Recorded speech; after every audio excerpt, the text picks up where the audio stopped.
afternoon, everybody. Today is April 1st. This is the meeting of the Parks and Seattle City Light Committee. Well, it is now I'm calling it to order. It is 2:03. My name is Deborah Juarez, Chair of the committee. Will the clerk please call the roll? Councilmember Strauss. Here. Councilmember Saka. Here. Councilmember Rivera. Present. Vice Chair Kettle.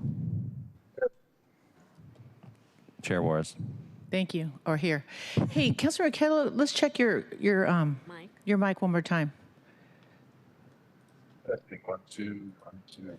Can you turn it up a little bit? I think we were dealing with this with you yesterday, remember? Or Tuesday? Test it now. We can barely hear. Yeah, I think you're cutting out. Okay, well, let's see what happens, and if we have to, we'll have the clerk watch the screen when we vote. Okay? Okay, good, thank you. All right, let's go to approval of the agenda. If there's no objection, the agenda will be adopted. Hearing no objection, the agenda is adopted. I'm going to go to the chair's report. We will have 2 public comment periods today. There will be a regular public comment period before items on the agenda that should be related to the items on today's agenda and within the purview of this committee. The second is a public hearing on the second agenda item, which is Council Bill 121177, which we are required to have for items that concern the transfer of city light property. Comments during this public hearing should be related to the specific council bill. The 2 ordinances that are on the agenda today are, the first is the Skagit Hydroelectric Relicensing and Comprehensive Settlement Agreement. This is the second presentation about Skagit relicensing. This presentation is focused on the historical context of the licensing and what happens during the FERC process if the city indeed passes this legislation. This would start after the city's 3-step process. First, this committee, then full council, and then to the mayor's office.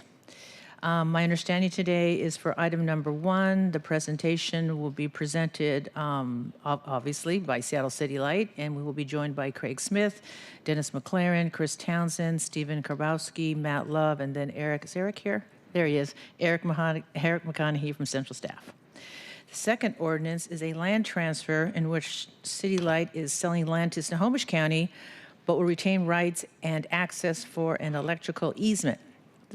There will be a public hearing for this legislation followed by a presentation. This presentation will be presented for Seattle City Light by Craig Smith, same folks, Dennis McLaren, except I noticed that we have 2 new folks on here, Bill Devereaux and Katie Tassery. Okay. And then, of course, we got Eric in the back. Raise your So I want a vote on both items. I expect a vote on both items today. So with that, we're going to move to public comment. We will now open the hybrid public comment period. Public comment should be related to today's item. Clerk, how many people do we have signed up today? Currently, we have 0 in-person speakers signed up and 1 remote speaker. Okay, so let's go to the 1 remote person. You don't need to read all the stuff, just public comment period. You got 2 minutes. Is there anything you want to add to that, Paul? Besides the 2 minutes? Be nice. Anything else? Okay. David Haynes, you're our remote speaker. If you would, it looks like you're not present. Mr. Haynes? I don't see him on the... Mr. Haynes, *6. Okay. Okay, he's no longer present, so we have 0 remaining public speakers. All right. That being said, since we don't have anyone in chambers, we have nobody online or remote, the public comment period is now closed. So let's move to our items of business. Item number 1, will the clerk please read item number 1 into the record? Council Bill 12177, an ordinance relating to the City Light Department authorizing the mayor or her designee to execute a comprehensive settlement agreement, 5 off-license agreements, and other related agreements for purposes of relicensing the City of Seattle Skagit River Hydroelectric project before the Federal Energy Regulatory Commission and ratifying and confirming certain prior acts. Thank you. Why don't we have our folks and friends from Seattle City Light come up to the table, and I will let you introduce yourself and your titles, and I understand that you're going to walk us through a 5-page PowerPoint. And thank you for 2 weeks ago. That was a great PowerPoint, and thank you for taking some of my comments into consideration for this 5-point PowerPoint. I think the main questions that we got are what happens after this when it kicks over to FERC, and more comment period, and if there are any other objections. So with that, we'll hand it over to the panel. You want to start at this end with Mr. Smith and then move down? Good afternoon. I'm Craig Smith, Interim General Manager and CEO, Seattle City Light. Good afternoon. My name is Chris Townsend. I'm the Director of Natural Resources and Hydro Licensing at Seattle City Light. Good afternoon. My name's Matt Love. I'm a partner at Cascadia Law Group. I'm outside legal counsel for the City of Seattle. Good afternoon, Stephen Korbowski, Assistant City Attorney with the City Attorney's Office. Good afternoon, members of the council. I'm Dennis McLaren, Deputy General Manager at Seattle City Light. And council members, I'm Eric McConaughey on your council central staff. Thank you.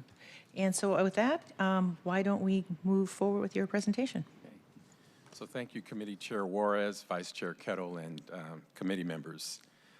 We're pleased to return to the committee today for a final review and council vote on the Skagit Hydroelectric Project Relicensing Comprehensive Settlement Agreement. This is a historic milestone for City Light and the City of Seattle to secure an agreement that ensures this critical hydropower resource will continue to be available for the next 50 years for City Light customers in the Western region. It also reflects the outstanding work of the licensed partners, especially our tribal partners, to secure a comprehensive agreement that strengthens our environmental stewardship and long-term management of the Skagit watershed. I'll now turn it over to Chris Townsend, Director of Natural Resources and Relicensing with City Light, to provide historical context for the committee and discuss next steps in the relicensing process. Thank you, Craig. It's a little intimidating providing a history of the Skagit project in front of a council member who probably knows the history better than I do. However, I will endeavor to state an accurate history and stand ready to be challenged by Council Member Strauss. So the project was started in 1927. Gorge Dam was the first dam to be built in the system and also the last dam to be built in the system. The first Gorge Dam was a wood crib dam and was in place to help construct the other 2 dams in the system before being replaced by the High Gorge Dam in 1961. So construction started in 1924. Diablo was the second dam in the system to be constructed, and Ross followed with construction starting in 1937. And everything with the powerhouse being complete in 1956. Then we went back and replaced the Gorge Dam in 1961 with the dam that you see today. I wanted to just make a few points about the storage as well. The Gorge Dam has virtually no storage. It's almost a run-of-river. Diablo has a few hours of storage, but you know that Ross also has a significant flood pocket that serves a really important role for the valley, regardless of whether or not it's producing power. And I also would like to point out that Ross Dam is the height of the Smith Tower that you could just see the top of. So if we're sitting next to Ross Dam right now, it would be that high. So it's a massive structure and quite an engineering accomplishment. The original license was issued in 1927. It was a 50-year license, so it expired in 1977. It took 18 years for the following license to be issued in 1995. We are hoping that this license doesn't take 18 years. But that license that was issued in 1995 was issued on the basis of a comprehensive settlement agreement that was reached in 1991.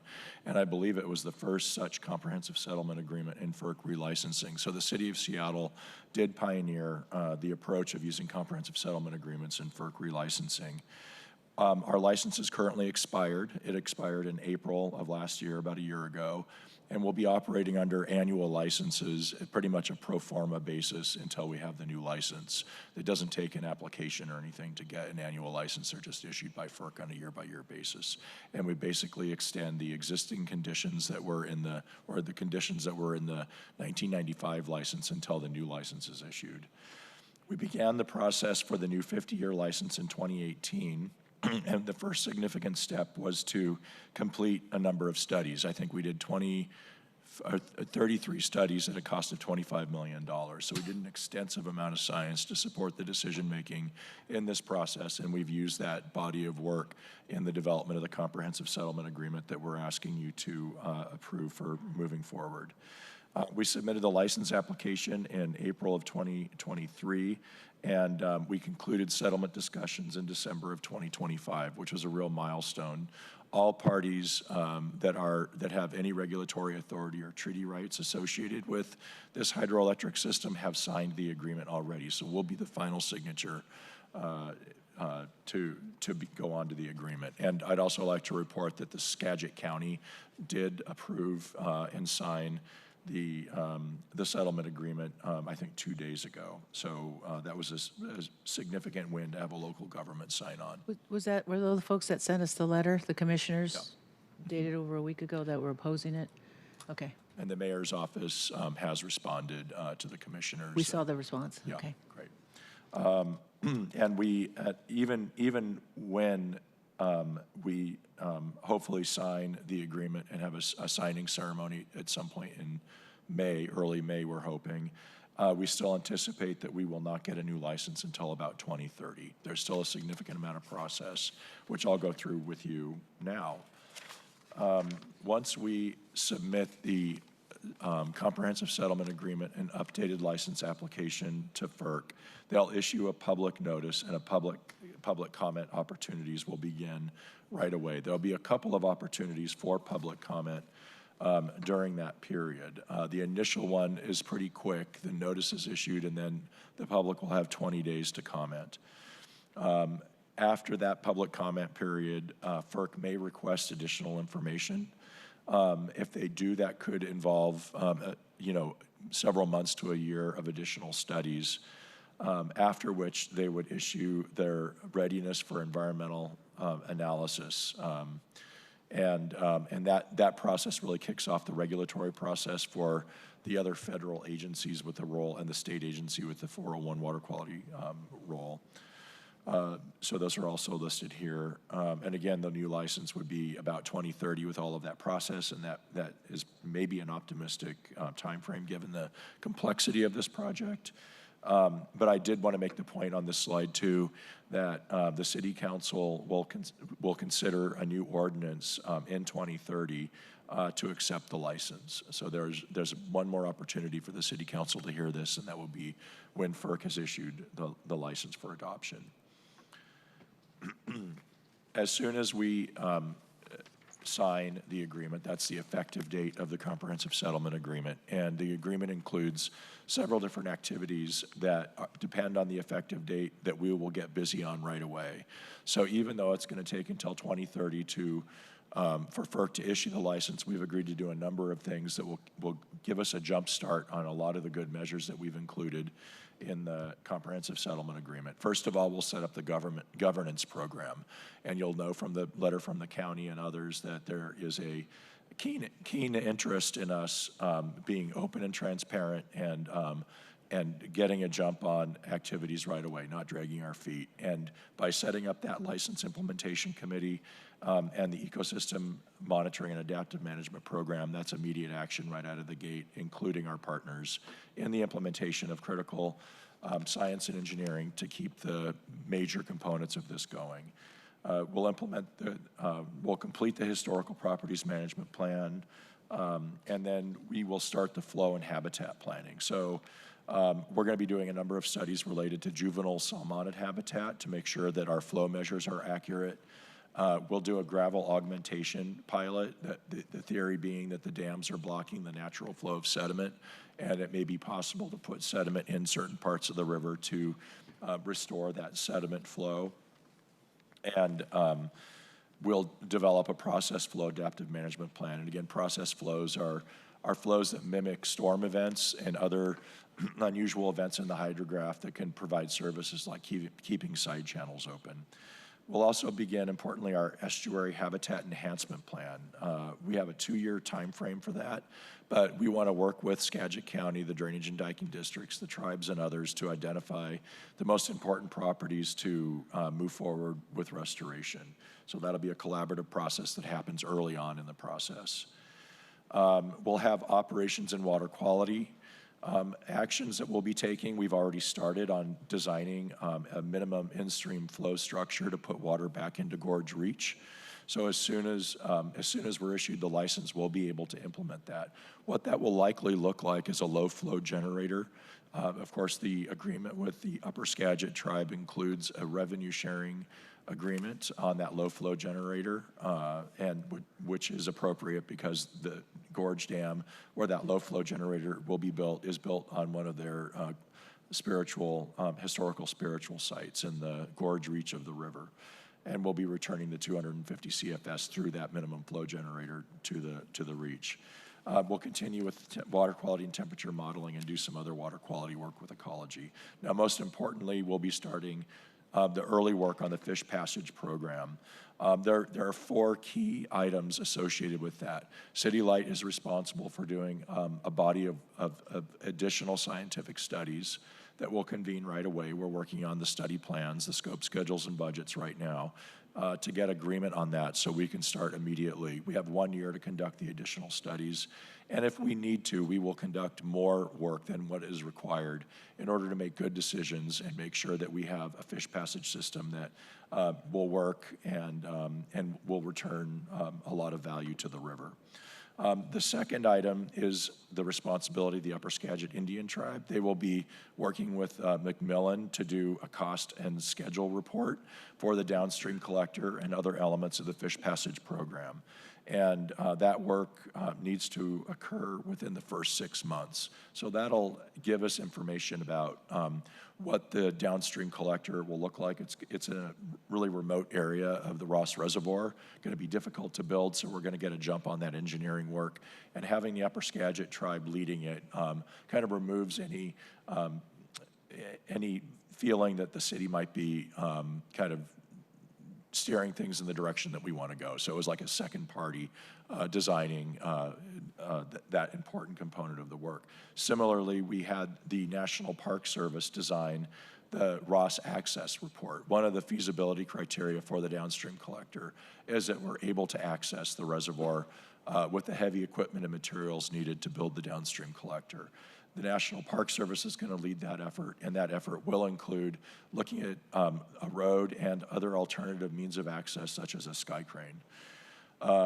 And then the fourth important component, we'll be able to be very transparent on all 3 of those. They're a public and open process. The fourth component is the stock selection and management plan, which is a responsibility of the fish managers, who are the tribes, Washington Department of Fish and Wildlife, and the National Marine Fisheries Service. And that will likely be done in a slightly more confidential manner, given that it's an important treaty and tribal rights issues are being discussed in those rooms. So they will tell us what fish ultimately that they would like us to pass, and then we'll design and study and design the system to accomplish those goals. And I believe that's the end of my presentation. Great. Let me just ask a quick question. Did you put this PowerPoint, is this PowerPoint online for the public, like your last one? It was? It is? Okay. Okay. Well, I'm actually okay, but I'm going to look to my colleagues and see if there are any questions regarding this PowerPoint. I know it's a lot. We kind of went through the real meat and bones of it at the last one. But the follow-up one, the thing we wanted to focus on is what happens post, if indeed this passes, then it goes to full council, then it goes to the mayor's office in the comment period, and then in the meantime, we had the letter of opposition from the Skagit folks, and then now that got fixed. And then so I kind of already know that some of the history, obviously, so I want to ask my colleagues if they have any questions. Did you ask? I'll make some statements. Oh, okay. Does Nope. anyone else You wanna go? okay? Is my vice chair okay? Well, we can't hear him, so. Well, if I may, Chair. Go ahead. Just complimenting the remarks that you just made about we just received a 5-page PowerPoint. We went pretty quickly through it. We had a good presentation 2 weeks ago. And so are we ready to vote, right? Yep, and, we're gonna vote. And it feels a little anticlimactic at this moment. And the reason that it feels this way, in my opinion, is because success is not by accident. Success is not by chance. It is the product of a number of years of really hard work and getting into details with a pandemic in the middle of it, right? And so we're here today. I've asked for in-depth briefings over the course of a number of years so that I would not get to the moment that we're in right now with a lot of questions. You've been successful. I watched your presentation from 2 weeks ago, and I was just struck and I was awed by how much this team has been able to accomplish, the barriers that you have overcome. I just remember that first trip that we took Chris up to the Skagit, and I was asking some pressing questions, and I was not liking the answers that I was receiving very directly, right? And for even me, you being able to work through that, and then you did this, 19 or 26 stakeholders? Countless. We'll say countless for the record. A lot. 16 stakeholders. And so I just am very appreciative. And the presentation that you did 2 weeks ago was really great. You breezed over it in this one about the sky crane, but you paused on it last time around. And just for the record to reflect, I've been up there. I've found the footings. They still exist. All you need some bolts and some steel, and we'll get that sky crane running right back like it used to. And there's also some other folks in the room right now. Maura Bruger, you've been instrumental in this. Amy Trainer, you've been very helpful in this. I just want to take that moment to recognize you since you're not at the table. And if I may, Council President Emeritus, I'm just going to read the letter that I had you read last time. Even though our tribal leaders aren't here, I think it's really important to say these words one more time. And when I was writing this, I used the word historic. This is a historic moment. And I paused because I questioned, is that accurate? Because that's a very weighty word. And in reflection, I remain that this is a historic moment of the timeline that you just presented, with the relicense in the 1970s, and then again, and here we are with a 50-year license. And so I'll just read this letter because I think it really gets at the core of the work that has been accomplished.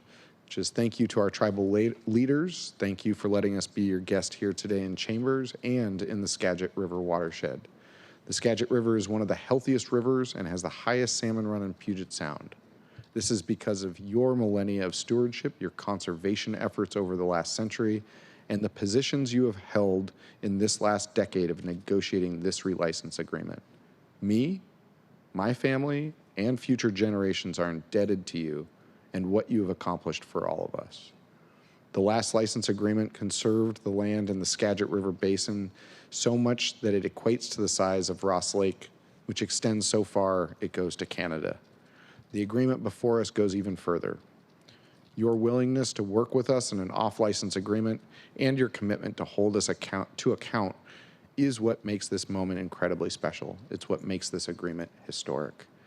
We will live better lives. Our future generations will be better off because of the agreements we are in process of making today. From the bottom of my heart, thank you. And then I go on to say I'd love to continue meeting with the tribal leaders up in the Skagit River Basin. And I think it will be important that we use the Native communities and tribal governments to continue this work, to be able to meet with folks up there.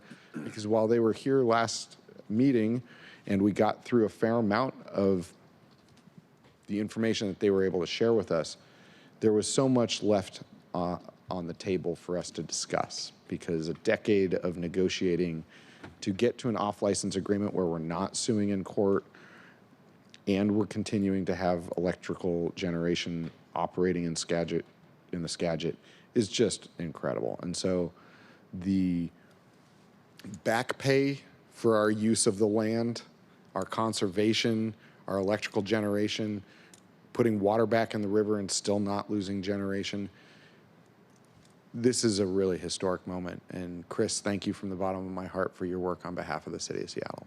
Thank you, Council President Emeritus. Thank you, council member. Is there anything, comments from anyone else? What about Mr. Councilmember Kettle? There's nothing for me. And follow up with Member Strauss and particularly how he captures the whole bigger picture and the longer term meaningfulness of this effort. So thanks for his comments and for the work done by everybody. I really appreciate it. As Councilmember Strauss said, professional. Sure. All right, thank you. You good? Okay. Yeah, I just would, before I close this out. Sure. Go ahead. Thank you, Madam Chair. I just want to continue, I suppose, by thanking our partners at City Light for getting us to this point right now, a very complex, multi-year, multi-party engagement, and multiple $1 million, of course, as well. But it's tremendously impactful and hugely consequential and beneficial for a lot of communities across our region. And I can't say that without also reaffirming my gratitude and appreciation to the tribal leaders and elders who shared their own perspectives with us at this very meeting last time, 2 weeks ago. I'm tremendously grateful for their time, them sharing their insights and knowledge and guidance, and importantly, history. And also want to recognize the leadership of the Snohomish Indian tribal community, the Upper Skagit Indian tribe, the Seattle Indian tribe throughout this process. These are sovereign tribal nations with deep, enduring connections to the Skagit River. Their voices remind us that this work is not only technical, it is cultural, spiritual, and rooted in generations of stewardship. What we are considering, and I think about the vote on, is not just a license, but a decision with generational impacts on culture, on climate, on ecosystems, and so much more. The commitments in this agreement represent an important step toward protecting natural resources, supporting tribal priorities, and acknowledging past wrongs, past traumas, past impacts. So want to thank, again, the team from Seattle City Light for all your hard work in this highly complex but hugely impactful effort over many years. And more work to come, of course, in terms of implementation, but great place to be right now. And Madam Chair, I would be remiss as well if I didn't also recognize you and your stewardship of this process and your tremendous leadership in so many different facets. I've been privileged to be able to observe for the past few months on this effort, but I know your leadership and involvement in this broader strategic effort transcends my own two plus year period on the council. So our city is benefiting from your wisdom and your expertise and your leadership, and is going to continue to do so for decades and generations to come. So thank you. Well, thank you. We done? I'm going to close this out unless you have something to say. No. Thank you, Madam Chair. I said a lot last time, so I'll just say again, thank you to the City Light team, the entire team who worked on this, and thank you to our tribal partners who came last time to say they support this. There was a lot of work done over many years to get to this point. I want to recognize that work. Madam Chair, I want to recognize all the work that you've done in the time that you were here past and present toward this effort, and I look forward to taking the vote today. Thank you. Thank you, Madam, I was going to say Madam Chair from the levy, Councilmember Rivera. I'm just going to be real straightforward here. I appreciate that my colleagues thank you guys, but I come from a generation where I think it's important that you laid out the history starting in 1924 to where we're at.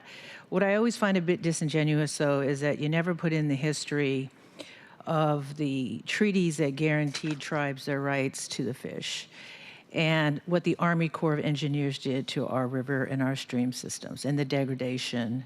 You never talk about after 1977 and 78 with the Bolt decision in U.S. v. Washington and what it took us here for us to be at the table.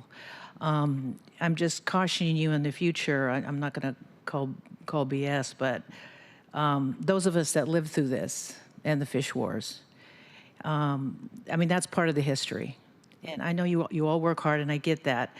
But having its genesis to make the state and the federal government and FERC and Army Corps and all these groups, including groups like the Sierra Club and all of them as well, it took us to have to be in federal district court, the Ninth Circuit, and the United States Supreme Court to secure our rights to even be at the table.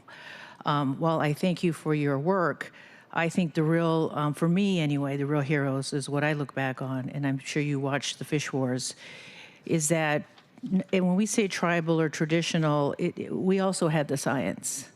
I was looking at your PowerPoint, and I was just being triggered by remembering having to cross-examine hydrologists and learn about the main stem and shade in the rivers, and people telling us that if you take out the elwha, that the fish aren't going to come back, and they came back.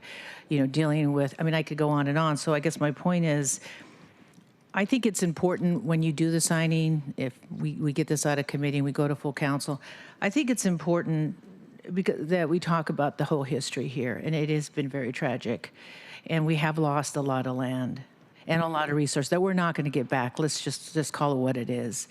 There was a time where the Columbia River in the 70s when the spring Chinook came back, and now I remember one year I think there were like 12. And I can talk about the Yakama Nation and them losing, the Dalles fishing and their traditional fishing sites. And yes, we've done that for energy, and that's what powers this city. And so when I look at, I'm one of these people that I plotted out, and I go back and I look from my days of litigating. So, and I, know how hard it was on these communities. And I was there in 1991 at Evergreen Legal Services and the Native American Project with the likes of Doreen Maloney and Lorraine and all those folks. And so I remember how contentious it was. It wasn't like it is right now. And I say this not as not quite elder yet, which makes me laugh, but having that historical perspective about how we got here, even the five off-license agreements for $350 million. No one wants to do this, and I think that's what people need to understand. The tribes never want to be in a position where they have to sue, because we don't always get what we want either. But that's where we're here today. And this is historic. It's a $4 billion, as you know, package, and I don't have to go into it. You know how long this has been going on. And as Councilmember Strauss pointed out, 15, 16 parties. It's not easy. I'm not going to take that away from you. I know it's hard with the competing interests, and not just with the feds and the state and the city, but the recreational groups and the environmental groups and everyone's position about dams in general. So I look forward to this getting to the mayor's office and this getting over to FERC and seeing how the process works and stepping back and see if these fish passages work and the science works. Because I think it may be the first of its kind, and correct me if I'm wrong, in the country where the tribes have done this with you in this type of agreement, if it is going to be your license for 50 years. Because we know when these licenses started in the late 20s, and I said this the last time, I'll just say it briefly again, they used eminent domain to take away millions of acres of tribal land, not just in Washington state. And when you go to California and you see in Northern California and Oregon, and you see what those dams have done to the fish runs, it's obscene. But that's where we're at today, and I live in the real world. So with that being said, I do want to thank you for working with those 3 tribes and those agreements and taking into, and you certainly have your work cut out for you when the cultural stuff comes in. That's going to be a lot of work. But the good thing is the law does, it does account for that now. It does account for the stewardship of tribal leadership. It does account for, obviously, government to government, tribal consultation. And I always have to remind people that the tribe's relationship with the federal government is not based on race. It's based on a political relationship based on the 1860 treaties, and that is the supreme law of the land. So that being said, I'm happy to get this out of here. I'm tired of looking at it since 2018. And I'm sure the mayor's office would be happy to get this out the door as well. And I look forward to, I will not be here in 2030, I'll tell you that. So hopefully this will all go smoothly and you'll get your license and you'll continue to work with the tribes. But more importantly, just showing not just the city of Seattle, but other cities that this can be done. That you can have these type of agreements, and you can work with the tribes and every other group and every other user group, because at the end of the day, as you heard me say last time, we don't want to be fighting over the last salmon. And we have a lot of stuff coming. We have a lot of things to work on when it comes to energy, hydro, dams, and of course replenishing those species that we have lost. So, and that's just more of a personal point of where I'm at. Okay, with that, all right. Is there anything you want to say before we go to a vote? Are you all okay? Is there anything you want to add? You got anything for us, Eric? Not a dang thing. You just add that if this gets voted on today, it could go to council as soon as April 7 next week. There you go. Okay, I was going to make an April Fool's joke, but I thought it'd be inappropriate. I was going to say we're not going to vote today, but I'm just kidding. All right. But it's still not too late, really. Yeah, you're right. It's not 2:40. I still got time. Okay, so with that, we have no more questions. I did my closing remarks. You guys are okay. Let me do this now. Let's get back on the script here. We got to follow Robert's Rules of Orders. Here we go. I move that the committee recommend passage of Council Bill 121177. Is there a second? Second. Thank you. It's been moved and seconded to 3 seconds to recommend passage of the bill. I know we have no further comments. With that, clerk, will you please call the roll? Councilmember Strauss. Aye. Councilmember Saka. Aye. Councilmember Rivera. Aye. Vice Chair Kettle. Aye. Chair Warris. Aye. Chair, there are 5 votes in favor and 0 opposed. Thank you. The motion carries. Council Bill 121177 will be sent to the April 7th full City Council meeting at 2 o'clock, Tuesday. All right, so we will now move on to our next item of business, which has a public hearing. Mr. Clerk, will you please read title into the public hearing into the record? Agenda item 2, Council Bill 121183, an ordinance relating to the City Light Department declaring certain real property surplus to the needs of City Light Department, authorizing the sale of a portion of City Light Department real property for road purposes to Snohomish County, reserving an easement for electric transmission line purposes, and accepting the payment of fair market value for the property sold and deposit of the payment into the Light Fund. Thank you, Mr. Clerk. As presiding officer, I am now opening the public hearing on Council Bill 121183. Clerk, how many speakers do we have signed up? There are no speakers signed up today. 0? All right, so we have no speakers signed up in chambers or online. With that, I am going to officially close the public hearing regarding Council Bill 121183. Now that the hearing is closed, I know we got some new folks at the table, so if we can introduce yourselves again with your titles, starting with you, Mr. Smith, and we'll get going. Okay. Craig Smith, Interim General Manager and CEO. Good afternoon, council members. My name is Bridget Molina. I'm Council Legislation Coordinator for Seattle City Light. Hello, Katie Tassery. I'm the out-of-class Real Estate Manager for Seattle City Light. Good afternoon. I'm Bill Devereaux. I'm the Director of Environmental Management and Real Estate for Seattle City Light. Thank you. I see Bridget's new here. She wasn't on our. You're just manning the PowerPoint. Yes. Okay. I mean, you're working the PowerPoint. Oh, yes. Good God! I'll use the wrong word and get in trouble. You are using the PowerPoint. Thank you. All right. So with that, you guys can go ahead and start your presentation. We have your PowerPoint in front of us on the property transfer to Snohomish County. With that, I'll hand it over to you. Thank you, Chair Juarez and council members. The ordinance before the committee today authorizes City Light to transfer a portion of property rights in our transmission corridor to Snohomish County government. The action supports Snohomish County's road improvement project along the 43rd Avenue Southeast Sunset Road Corridor, enhancing safety, mobility, and connectivity for the surrounding community. This is a limited property rights transfer, and City Light retains the rights necessary to ensure the continued safe and reliable operation of our transmission system. Snohomish County will provide fair market value compensation through a one-time payment and will assume responsibility for the roadway improvements. This action reflects our strong intergovernmental partnership while protecting core utility functions and public infrastructure. I'll now hand it off to Katie Tassery to share the presentation and answer questions. Thank you. You can move it up, Katie. Yeah, there you That's go. better. So we're here because anytime City Light is buying or selling real property rights, we need council authority to do so. And this first slide just speaks to that. We actually began negotiations with Snohomish County over 5 years ago on this project. And we'll get into where. If you can move the slide.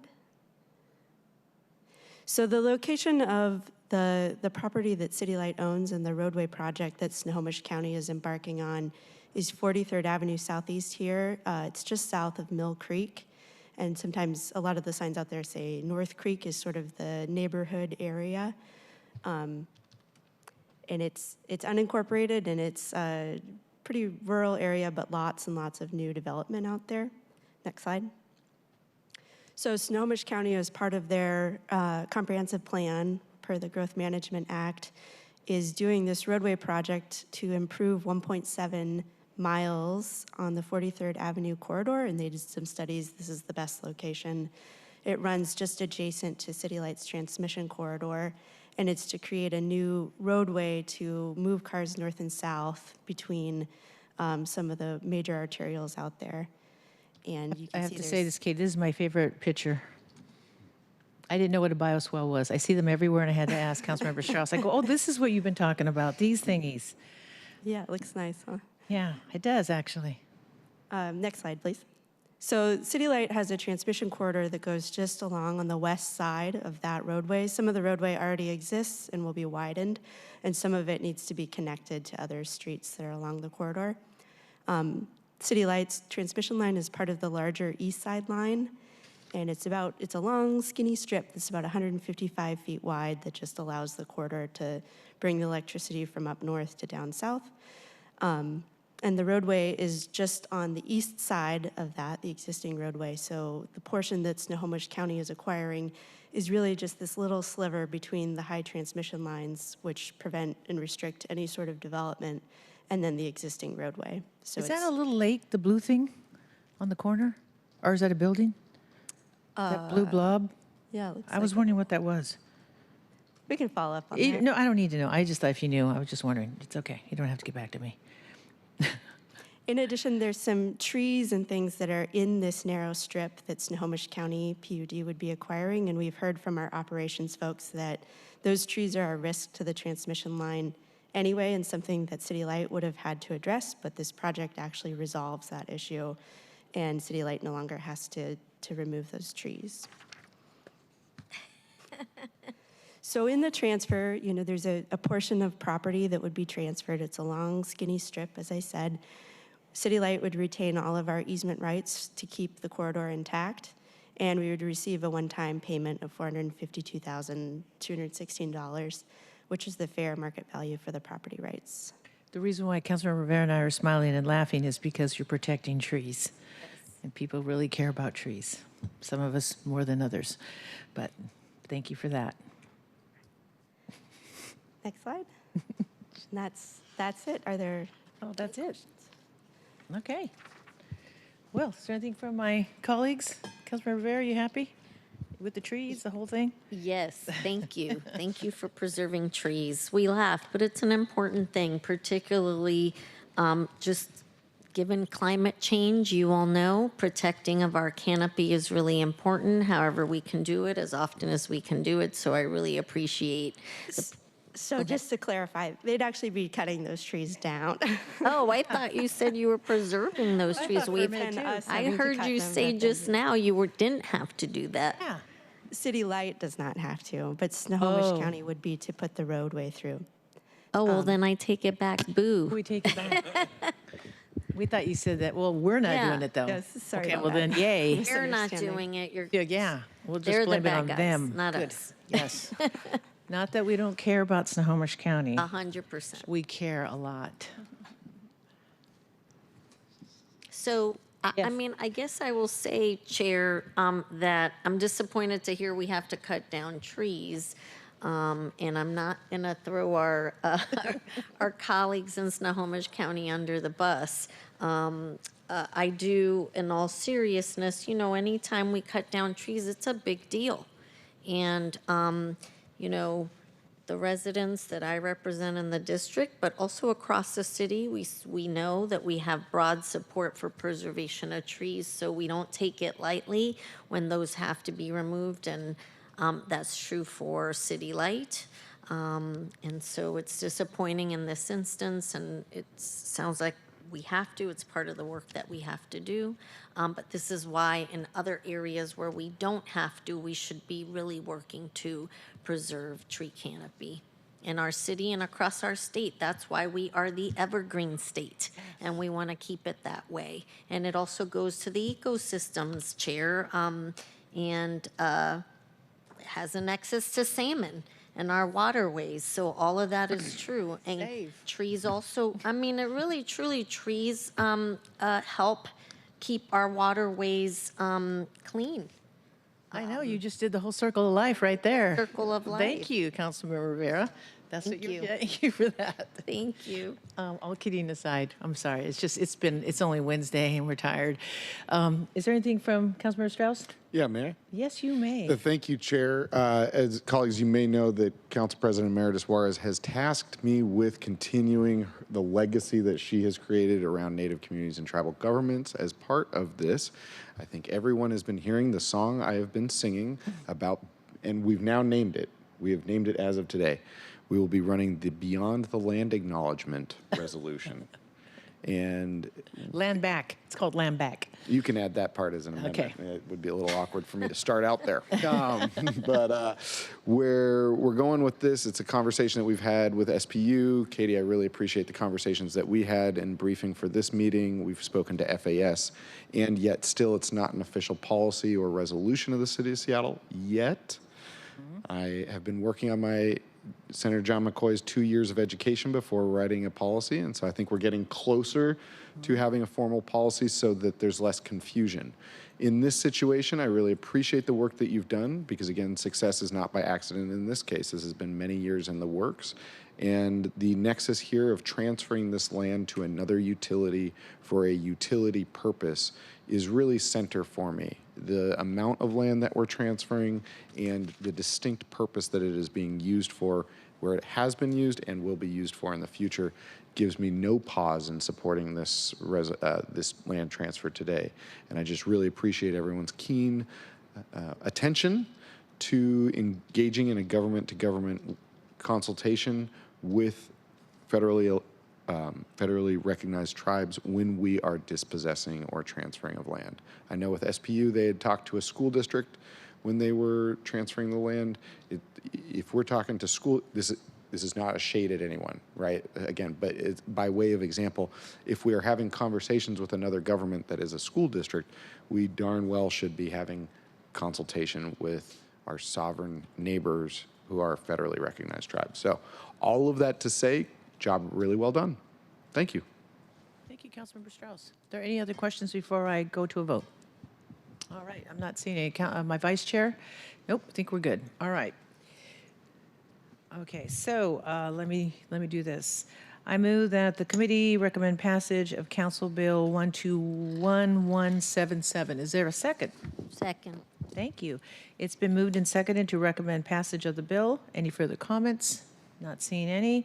Will the clerk please call the roll? Councilmember Strauss. Aye. Councilmember Saka. Aye. Councilmember Rivera. Aye. Vice Chair Kettle. Aye. Chair Juarez. Aye. I don't know why I was doing a thumbs up too. I was watching Councilor Kettle. I was going with this. Yes. So what is that? Chair, there are 5 votes in favor and 0 opposed. Great. The motion carries. Council Bill 121183 will be sent to the April 7th full City Council meeting. That is Tuesday, April 7th at 2 o'clock, along with Council Bill 121177, the Skagit River Hydroelectric Project Comprehensive Settlement Agreement. All right, we have reached the end of today's meeting agenda.